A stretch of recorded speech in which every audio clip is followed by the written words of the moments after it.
Bonjour, j'espère que tout va bien chez toi, sinon je suis de tout cœur avec toi.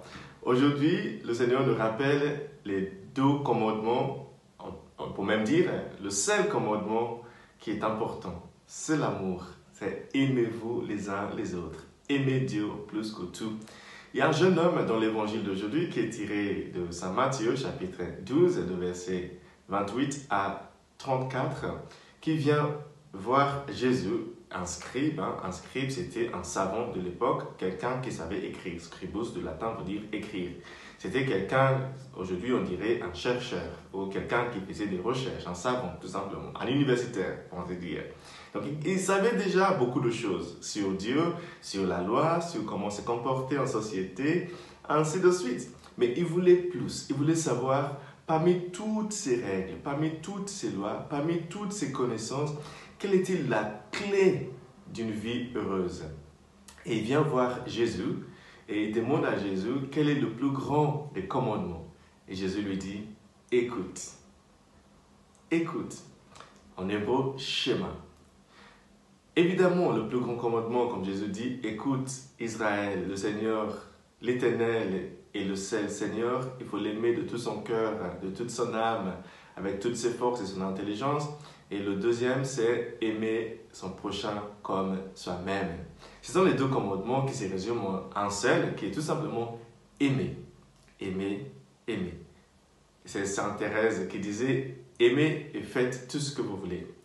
L'amour, Dieu est amour. L'amour, c'est la seule parole que Dieu nous adresse. C'est le seul commandement qu'il nous donne. Aimez-vous les uns les autres. Et la preuve que vous m'aimez, c'est que vous allez vous aimer, vous, les uns les autres. Ce matin, Dieu lui-même nous illustre ce commandement dans la première lecture. La première lecture est tirée du prophète Osée. Le prophète Osée, c'était un jeune homme aussi, lui, qui ne comprenait pas trop comment Dieu pouvait aimer son peuple malgré tout. Parce que selon lui, le peuple était infidèle, il n'écoutait pas la parole de Dieu, il ne s'aimait pas les uns les autres. Et Osée n'a pas trop compris. Donc il vient voir Dieu lui-même, il demande à Dieu, comment tu fais pour aimer, pour continuer à accompagner ton peuple si infidèle? Et Dieu lui demande d'aller épouser une prostituée qui devait beaucoup d'argent aux autres. Dieu a fait en sorte que Osée est tombé follement amoureux de cette fille, cette prostituée qui s'appelait Gomer.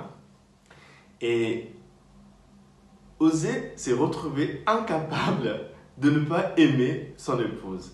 Malgré ses infidélités, malgré le fait qu'il devait repayer ses dettes, Osée s'est retrouvé, lui, prophète, à aimer, non seulement aimer cette femme, à payer ses dettes, mais à faire des enfants par elle. Et Osée comprend enfin ce que c'est aimer vraiment.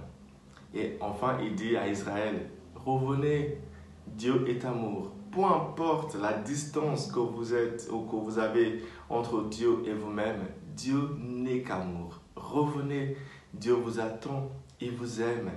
Il ne va pas vous condamner. Peu importe le nombre d'années que ça fait que tu n'es plus à l'église, ça ne fait rien. Dieu t'aime plus que tu peux l'imaginer. Dieu ne compte pas nos infidélités, il ne compte pas notre distance de lui. Il veut juste nous aimer, nous serrer dans ses bras. C'est tout ce que Dieu veut faire avec nous, c'est nous aimer, c'est nous aider, c'est nous accompagner.